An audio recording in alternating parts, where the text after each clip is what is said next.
Now I'm very happy to introduce Virginia Wood, one of our fiction PhDs, who will be introducing our guest. Here's Virginia.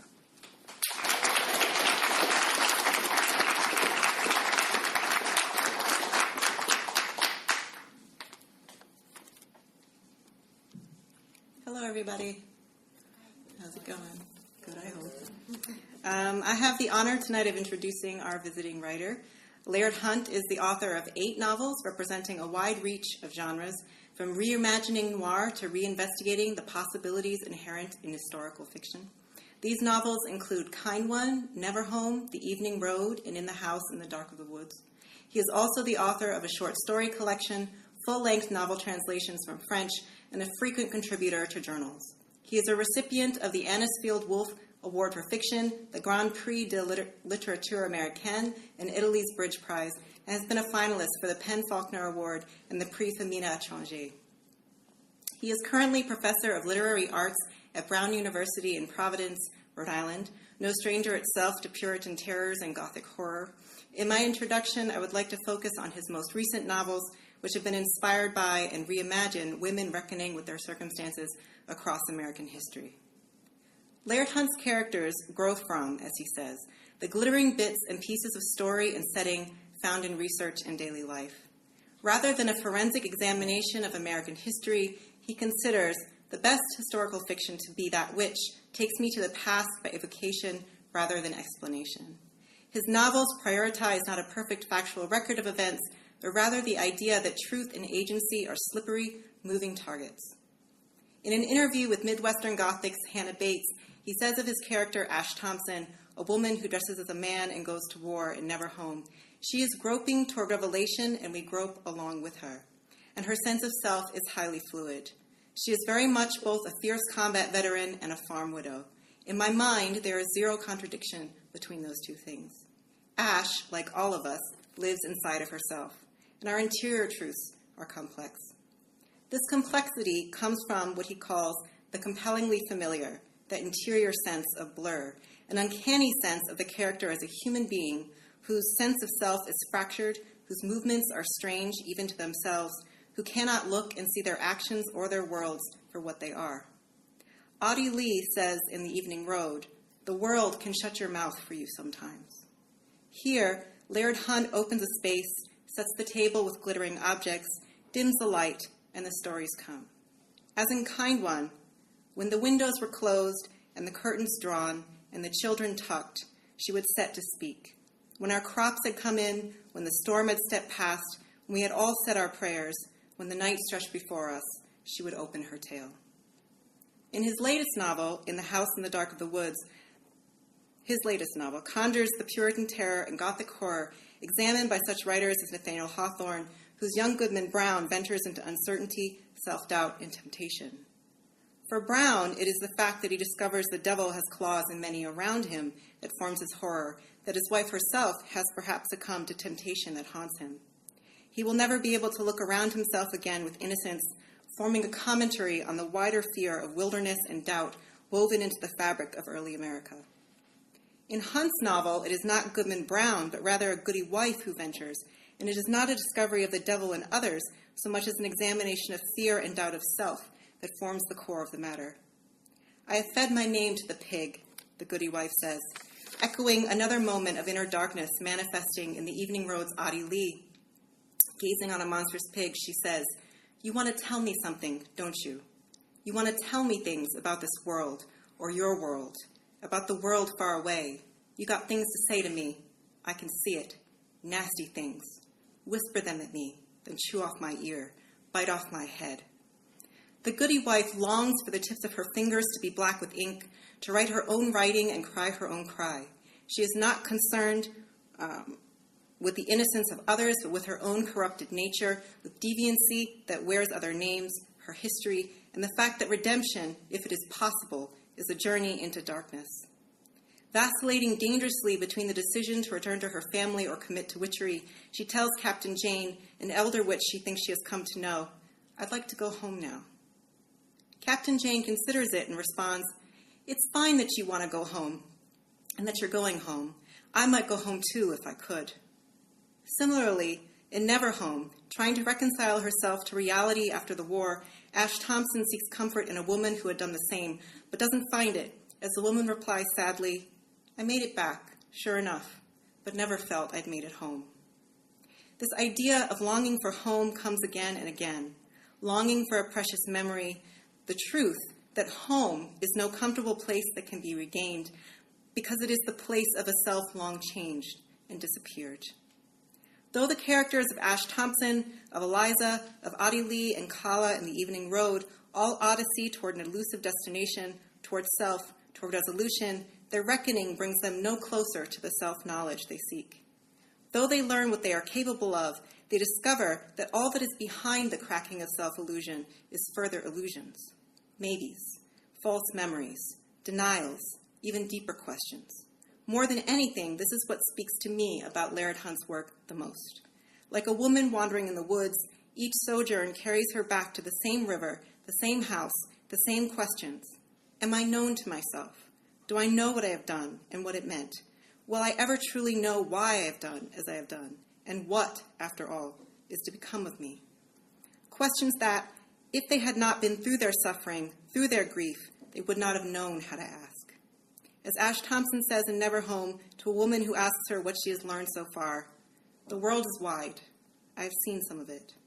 As writers, we walk into that wide world and reckon with it and speak of our stories loudly, boldly, and if we are lucky, if we have done the real work, that hardest work, home will seem very different when we return. Please welcome Laird Hunt.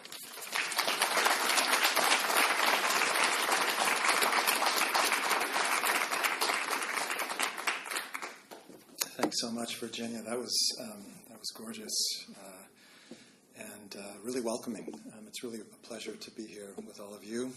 Get a chance to read a little. I've been having just a wonderful time engaging with a lot of you thus far, and hope to engage with more of you as the evening goes on. So I thought I'd offer you three things this evening.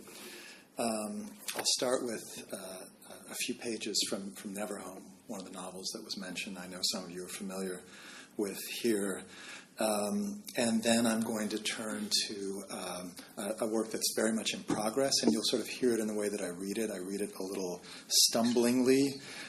It's fairly new to me. I'll say a little bit more about it when I get there, and then I'll end with a piece that's also unpublished, but that I'm a little more familiar with, and that goes somewhere else in the kind of work that I've been engaging with for some years now, a kind of shadow project that deals with the self, a kind of, I think autofiction has been overused as a term in recent years and maybe not accurately used, but it's certainly fiction that deals with some of my own experiences and treads that line between fact and fiction in different ways. But I'll start with Never Home, so yeah, this is a story of a woman who goes to war and fights for the North. She disguises herself as a man and does this knowing that if she's discovered, best case scenario, about 1,000 miles from home, she's going to be booted out and told to go home, find her way home in the middle of war. Or she might be arrested and tried as a spy, as some women who had this experience were. Or she might be executed, right? So there was this serious consequence, and humiliation was also a factor as well. But she goes to war nonetheless. She wants to have this experience. She wants to fight, and this is her account many years later about that. This will just be a few pages that lead us up to her first battle. So early on in the novel, they got us what they thought was trained up enough to where we wouldn't stab or shoot at each other too much, and we boarded paddle boats and went down the river, then got off and marched toward the fiery south. There was battles up ahead, and soon as word got around that we were moving forward to make their acquaintance, the regiment commenced to bleed off a number of its boys. It wasn't anything at all to step away from the line and not come back. A kind of mud and mist covered our faces. We were unknown things that marched along with muskets. We might have done a thing or two back in the camp to get us noticed, but now that camp was left behind. The sergeant had seen I could shoot, hadn't come along. The boys from my band had seen me at arm wrestling, weren't there.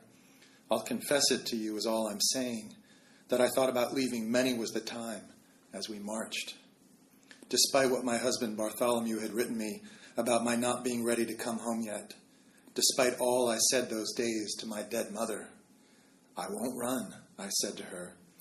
"You will or you won't," she said back. "There is no storm of ice or fire can make me run," I said to her. "You will learn whether that's a lie, one way or the other," she said back. I was thinking about it, about leaving and putting the lie straight into my step when we marched through one of those towns where they were all lined up to cheer, and we saw a girl climbing a tree to look at us better. There must have been something sharp on one of the branches because her chemise got caught as she climbed, and it tore right off. That brought a roar up out of all the boys around me, and the girl in the tree took the chemise that she wasn't wearing any longer and waved it at us. You could see that she was sorry even as she waved her torn garment, that she was all of her bouncing in the breeze. And before I knew what I had done, I was up the tree like it was a ladder and had taken off my jacket and wrapped it around her. I wrapped it around her, pulled it snug. "There you go, miss," I said. I said this and gave a kind of bow, even up there in the tree, and she looked at me. Then she looked at me harder, and she saw what I was, and gave a start, turned her eyes from blue to green. But then another happy roar come up, this one for what I had done, from the boys below, and I got down the tree and back into the line. I saw her wearing my jacket, still looking at me and pointing. But before I'd taken 5 or 10 more breaths, the company had moved on, and we had left that girl behind. That evening I stood before our colonel, and after he had given me a week of picket duty for handing away my military issue, before I'd even had a chance to get shot at in it, he complimented me on my tree climbing talents and on my gallantry. He said he hadn't known they made farm boys that were acquainted with the fancy arts. He said that the world never ceased to offer him up surprises, that the world was nothing but surprises from one long end of it to the other. "What surprises you, Private Thompson, out of Dark County?" he asked me. "Sir," I asked. "I asked you what in this wide world of war and its thunders surprises you." I had my answer come to me quick, but still I thought a long minute or two before giving it. "Everything, sir." The colonel had the habit of twisting at his mustaches. He twisted first on one side, then on the other, then he nodded. He looked at my face a while, and I could tell he was seeing a tree and a jacket and some pretty young woman that wasn't me. There was good sport on my account that evening at the fires. A boy with some skill at the guitar, an instrument I had never seen played out of doors, had already worked the episode into a tune. "Gal Ash went up the tree, helped a sweet old girl along." That boy didn't have the voice Bartholomew had when he was at his fiddle of an evening, when we were sitting together on a straw bale under the stars. But I'd heard worse. Another boy could play the bones, took up with him. There was some hands clapping. 2 or 3 got up a kind of jig, then they pulled me into the middle of it and made me hop and shuffle along. When I went out later to my first night at picket, that song came with me. There was a Louisville boy on duty with me, called me Gallon Ash, and hummed some of it. I told him he better keep that name to himself, but some of the others heard and took it up, and then there wasn't any stopping it. Even our colonel, when I saw him again the next day, handed it over at me to wear, so I put it on. Wearing it the following night, I shot my first man. 6 or 7 of them, looking to harass and harry or Lord knows what, came up out of the trees an inch or 2 before dawn. Half the boys on our portion of the line were nestled in the leaves and slow to rise, so it was only a few of us had our muskets at the ready and fired at the blurs come running through the draw. Only one of our firearms functioned, and that was mine. I got a look at the man I'd killed when his brothers had run off. He had curly dark hair and a little beard. His mouth was large and his cheekbones high. The ball had hit him just above his left breast. You could see a kind of brown bloom coming up through his light coat. He had a filthy old dressing on his left hand, and fingernails could have used a trim. Our relief came with the sun and told us to head back and report, but I stayed on a minute with the killed man. Like anyone else, I'd seen plenty of the dead, but never one I had made. I'd just that morning crafted another light remark about how many rebels I aimed to account for, how many I planned to shoot and skin. We had larked on that subject every day. Some of those had already been in fights, had told us that what we were most likely to do when the enemy was all lined up and aiming at us was run. But I had not run. I had fired my weapon. "Did you see that, Mother?" I whispered. "I saw it," she whispered back. Now there I sat. I wanted to take up the dead man's head and cradle it, but I did not do that and knew that that kind of a thought was another thing I was going to have to learn to kill. Some of them on relief teased me a little as I sat there my minute, but I didn't pay them any mind. They hadn't killed anyone that morning. When the sun was up sufficient, I saw that the dead man's open eyes were blue.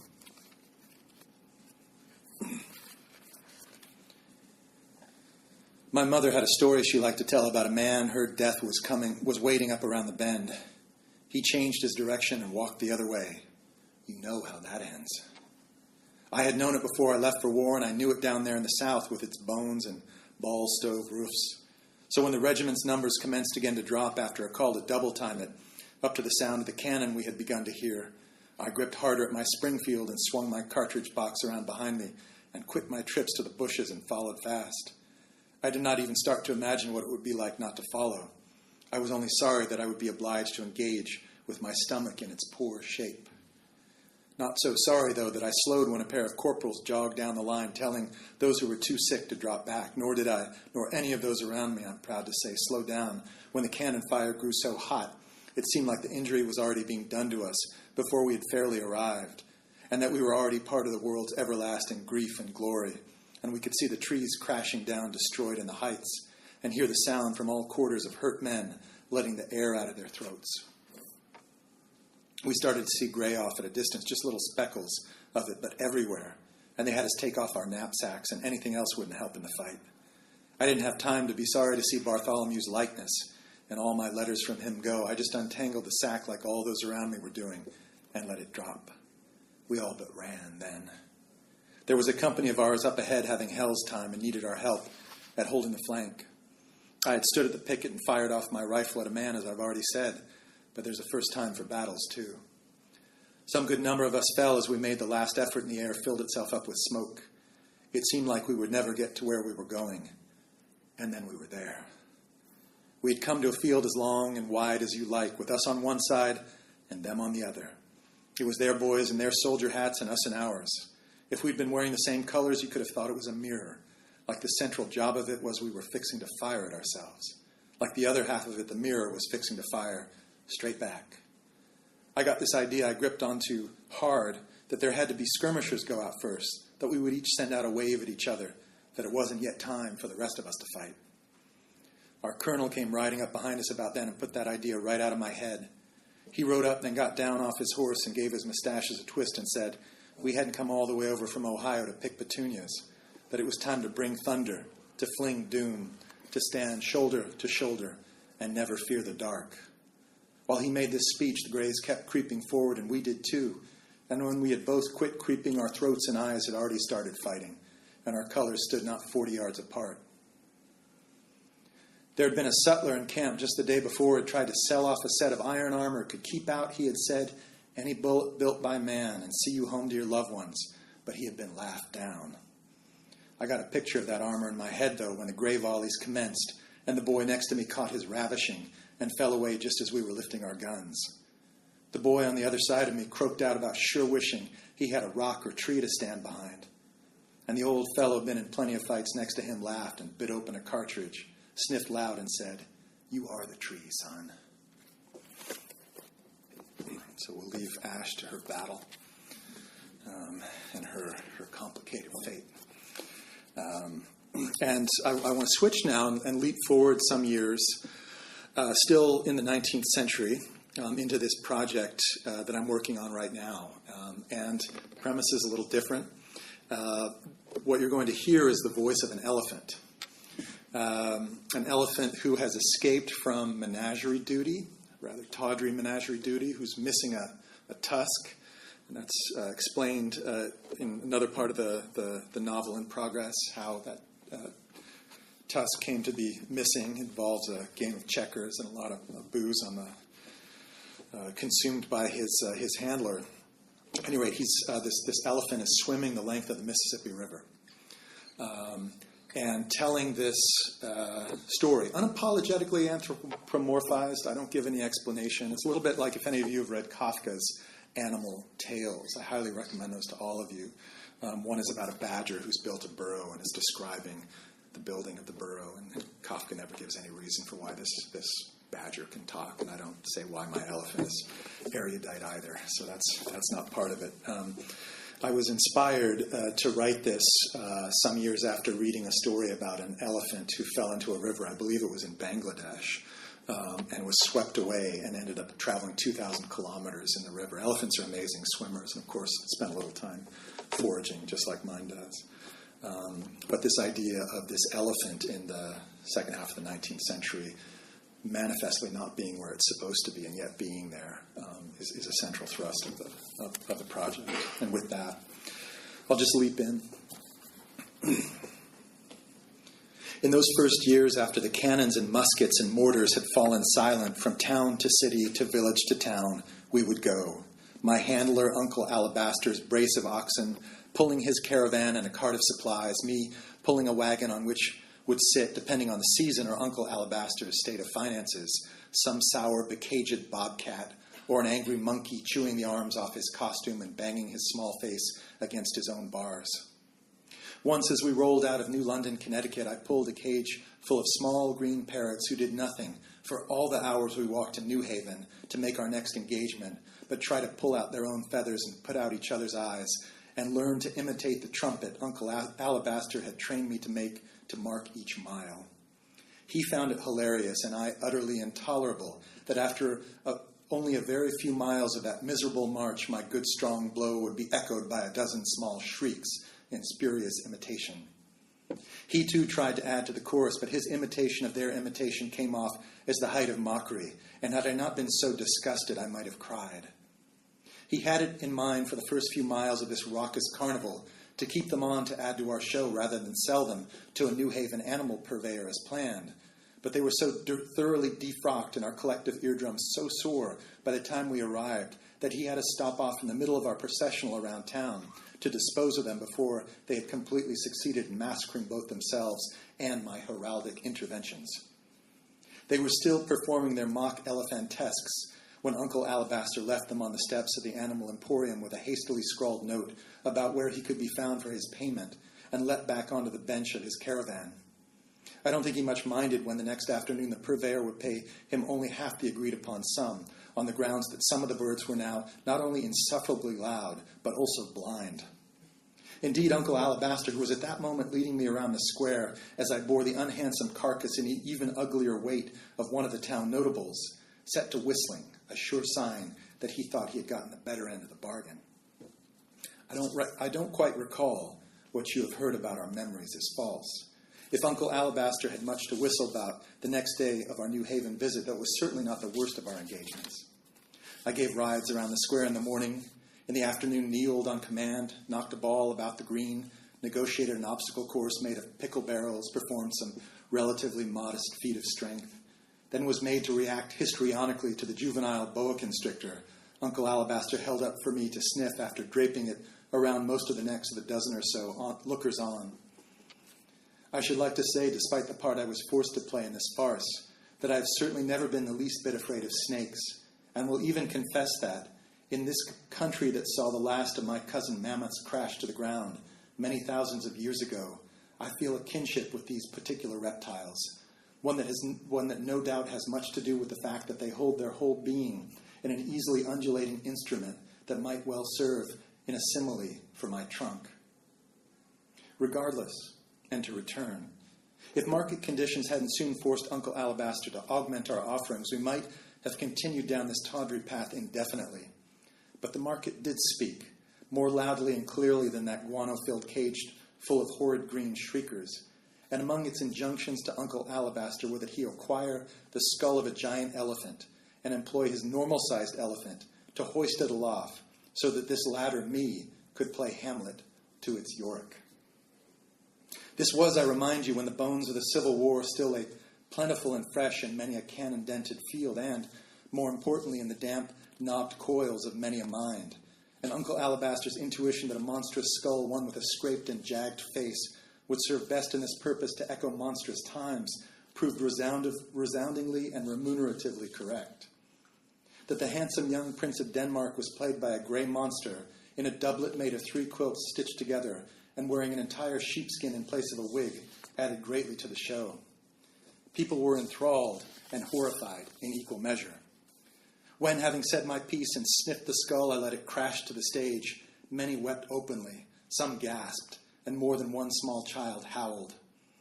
Uncle Alabaster tried several times during this period to draw favorable attention to a selection of soliloquies from elsewhere in Shakespeare, as well as from Johnson and Marlowe, in the company of badgers, poorly painted false zebras, and the previously evoked bobcat.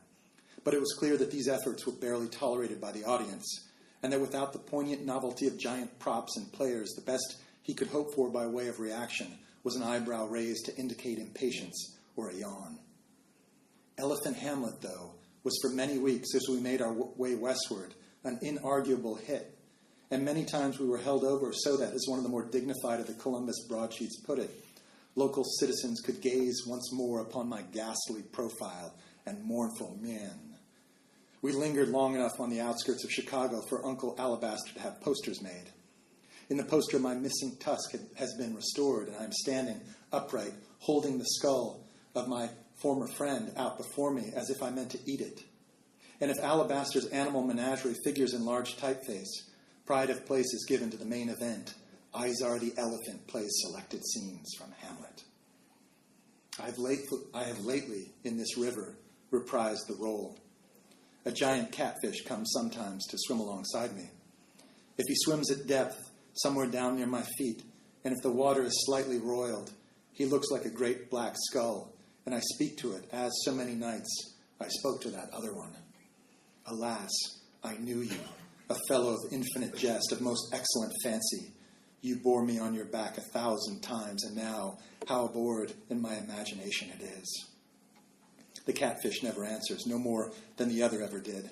It stays silent as the truest shiver when I say, where be your jibes now, your gambols, your songs, your flashes of merriment that were wont to set the tables on a roar? Where be your foot that could smash the sun, your tusks that could spear the sky, your trumpet that could drown out the cannon or the clatter of hard wheels on cobblestone or the roaring of the train along its rails? I should make it clear that, of course, it was Uncle Alabaster, not me, who threw his silken voice, in no mere paraphrase as I have just offered of Master Shakespeare's words, out into the laps of the onlookers like so many bolts of beautiful cloth. My own voice, which the crowd would not have understood and would only have leapt from, not wept at, was just for my old friend Maximus, whose sorry skull it was. You're really talking to him, aren't you, Izar? Uncle Alabaster remarked after we had brought down the house in Muncie. I'd love to know what it is you tell him. What is it, boy? What is it you say? Just what you say, but better, is how I would have answered. Shakespeare spilled from its aged leather sack. Shakespeare seamed and sprinkled with gunpowder. Shakespeare fit for an elephant good and grand, chief member of my herd of skulls and snakes and trees and tears and ghosts. That's a little taste of that project in process. He's still got several hundred miles to go, this poor elephant.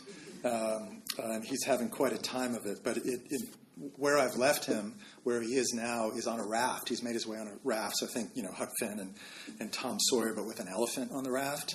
And he's surrounded by a group of millennial adolescents who are convinced the world is going to end. And they all have their hands on him as he goes down the river. And they're singing as they hold torches. So I've left him in a very ceremonial moment. We'll see what happens next.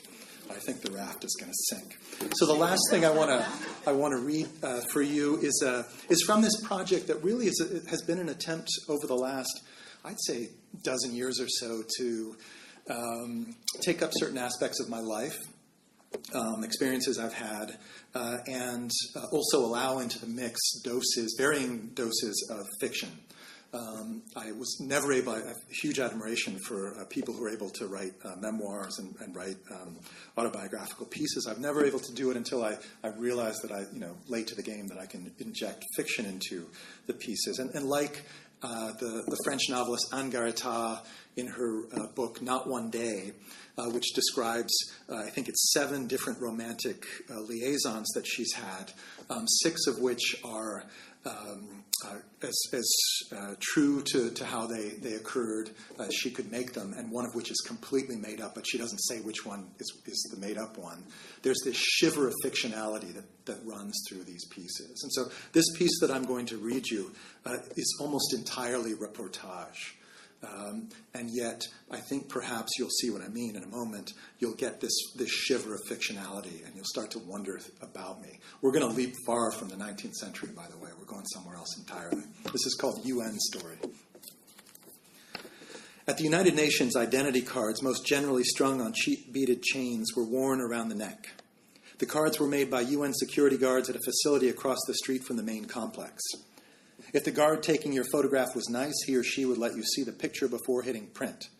Most of my pictures were pretty good.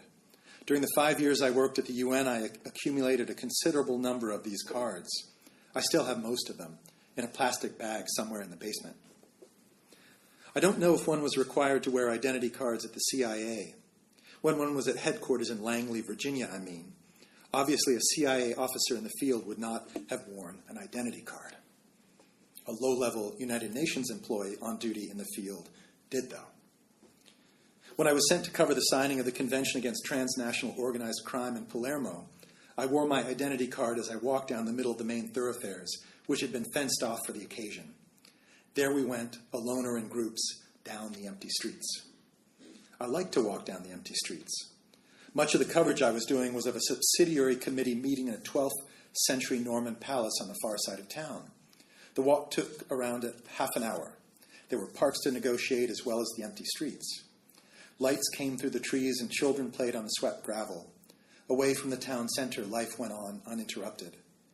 I would leave my hotel early so I could take my time.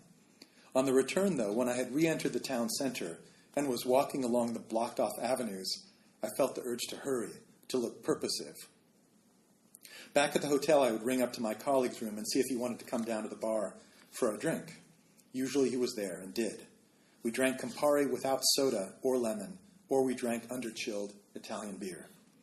The lobby around us was swarmed with armed policemen. Some carried machine guns.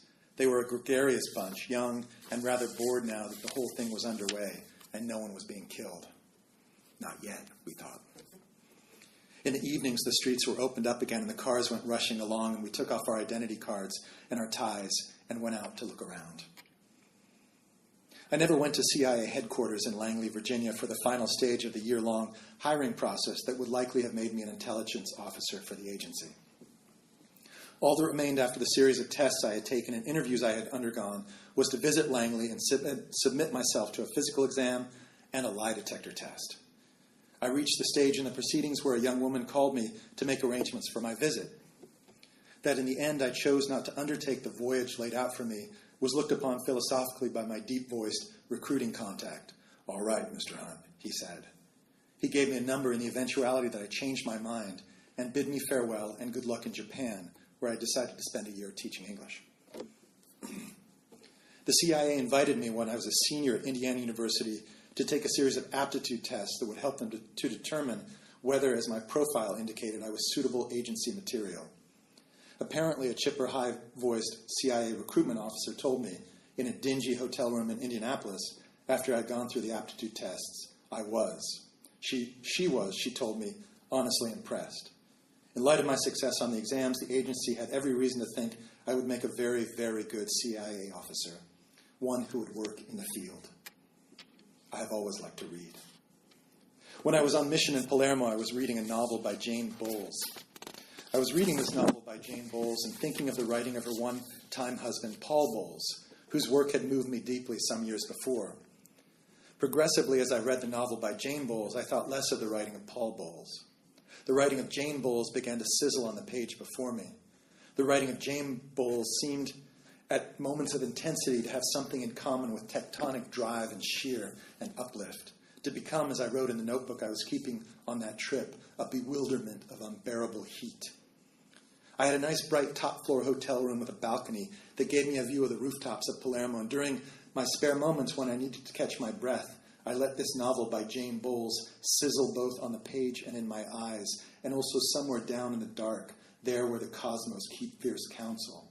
And afterward, when I went out walking, or just down to the lobby for another Campari, which in addition to lacking soda and lemon, was presented without ice. Some of what Bowles was doing and describing in her novel got thrown out into the world around me, that texture of a world that was not the world, a kind of ectoplasm stuck to walls and bar stools.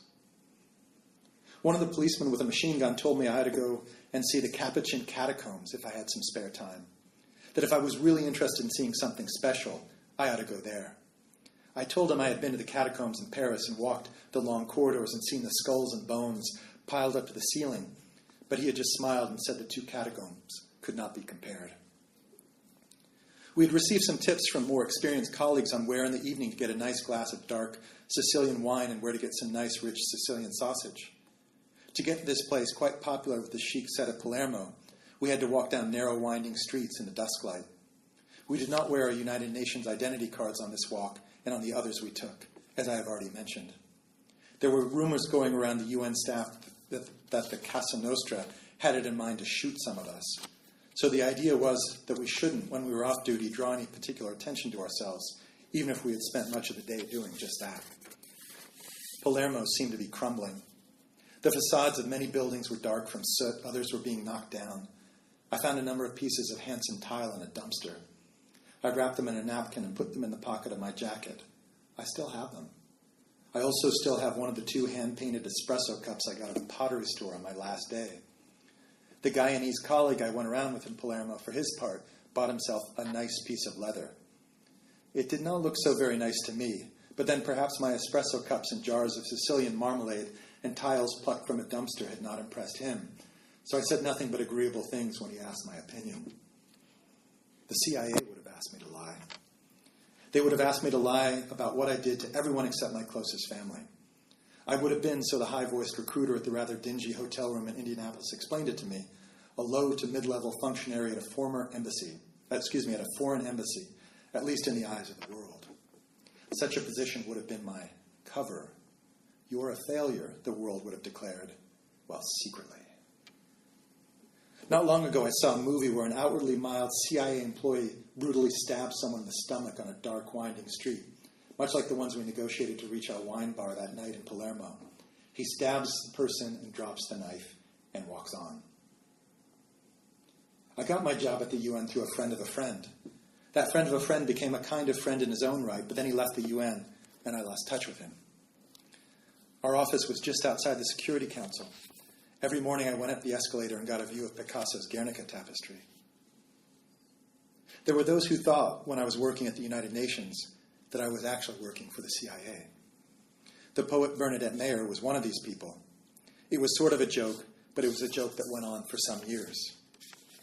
I was another of these people. I mean, at moments. Walking down the darkening, narrow street in Palermo with my identity card tucked into my pocket, a French-Canadian and a Guyanese colleague on either side of me was one of these moments. I had grown a goatee for the trip, and someone looking at me had said my goatee looked like a disguise. No one got shot during that mission. The Convention Against Transnational Organized Crime got signed. I had my drink with my colleagues at the wine bar. I bought some souvenirs. I never joined the CIA. The young French-Canadian woman stayed on at the UN and was later crushed to death in a stairwell in Haiti. I went home. This story, such as it is, ends in the famous Capuchin catacombs beneath the streets of Palermo, where, as the machine gun-toting policeman had told me, for 200 years the wealthy dead of the city were set on display. They are, most of them, still there, in their crepe dresses, in their purple velvet pants, in their priestly robes. Rosalia Lombardo, who died at age 2 on 6 December 1920, and was one of the last corpses to be interred in the catacombs before the local authorities banned the practice, can be found tucked into a little bed. Nicknamed the Sleeping Beauty, Rosalia's body is still perfectly intact.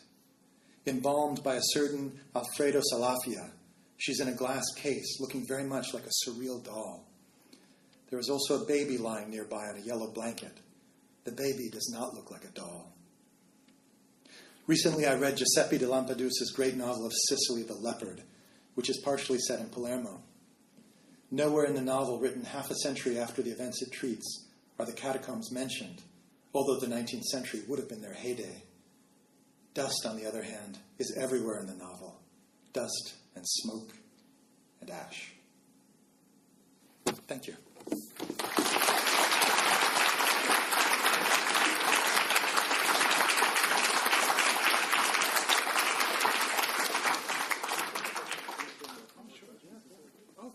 Laird's going to answer any questions if anyone has any. Yeah.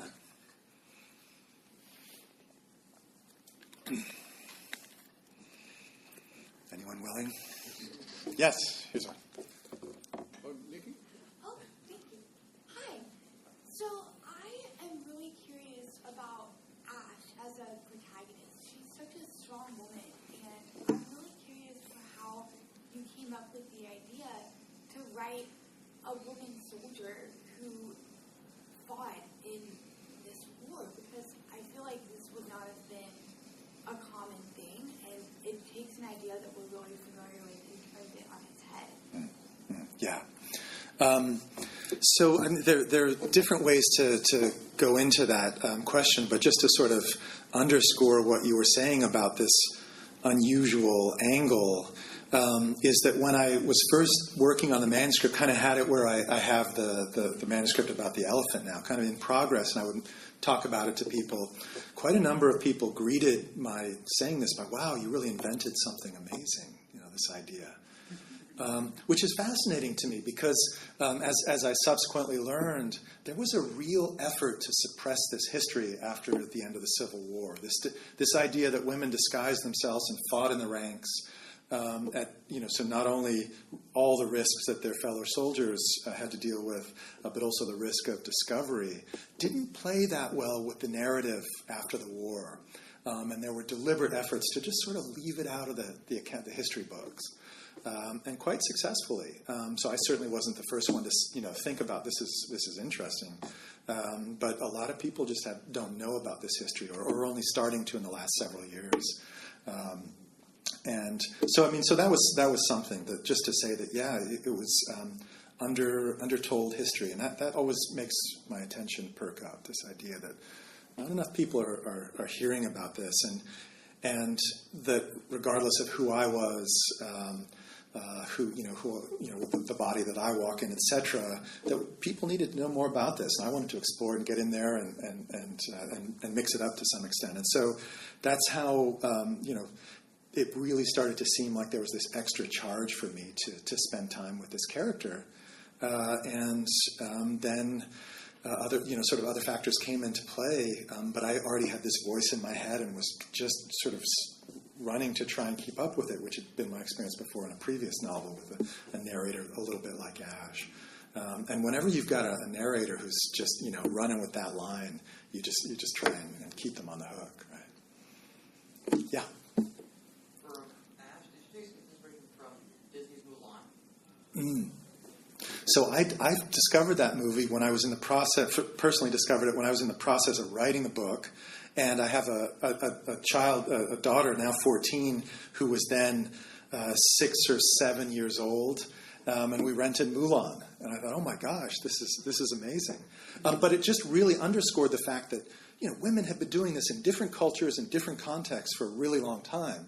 What was intriguing about the Civil War period, and the reason it was, there were many factors that made it possible for hundreds to do this, was that it's a big country. And there's still this possibility of some degree of anonymity at that time. There are poor records. My character is from Indiana. She just steps over into Ohio and signs up. The sign-up process sometimes was simply, show me you can lift that rifle up. Show me that your teeth aren't wobbling in their gums. And, okay, you're on board. You can sign up. There was no regimen of physical examinations. And in the rare cases where there was an enterprising doctor who would run a physical, all the person had to do was just simply leave and go sign up in another regiment, as a number of women did. They found a doctor who wasn't going to examine them. It was the Victorian era. It wasn't uncommon for people to want to keep their clothes on, to take care of their private business in private. People slept in their clothes. The uniforms were baggy. Probably you've seen photographs. More women did it from the north, but that's in large part because the Northern Army was much larger. In the South, there was, the community was constructed differently. It was a little harder to move, but quite a number of women did it from the South as well. So it's both sides, and people from all different backgrounds did it. So Mulan was just a reinforcement for me of the fact that this was history. There was it was done in the Revolutionary War. Soon after the Civil War, physical exams got more strict, uniforms got better. A number of things made it harder to pull this off, and so people kept doing it. But as we know, it's only very recently, it's just mind-boggling, that women have been allowed to carry arms into battle and so forth. Before, there had to be subterfuge, and that got me interested. Anyone else? Yeah. What was it like for you to write the perspective of a woman that was disguising herself as a male? Was it difficult, or did you ask other women what it was like? What would you do in this situation? Yeah. So I start from the starting point that everything I write is really hard for me to do, right? So it's always hard. It's just what kind of hard is it? And this particular hard, inhabiting a voice that was unlike mine. And, I got some solace in the fact that no one alive right now had that fought in the Civil War, right? So no one alive could say that, that's my experience you're stepping in on. What are you doing?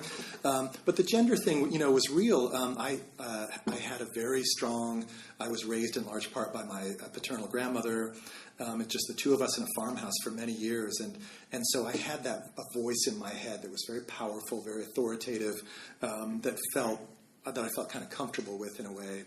And then I absolutely checked in with readers.